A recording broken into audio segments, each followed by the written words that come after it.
Iwa tayo ng strawberry. Konti lang daw yung babaunin niya. At half day lang daw sila ngayong araw.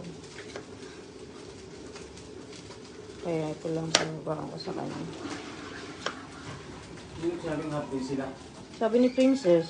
Ano naman nakalagay dito sa email? Green grapes.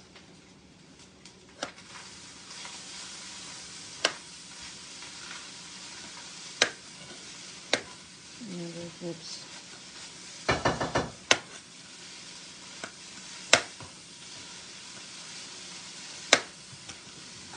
Lagyan ko ng blueberries.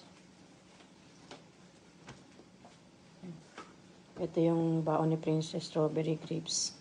Green tapos yung isang color. Tapos blueberries.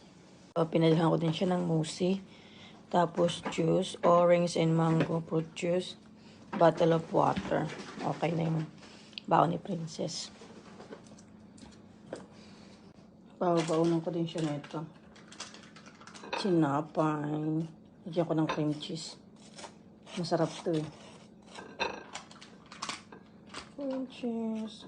Dami natin ng cream cheese.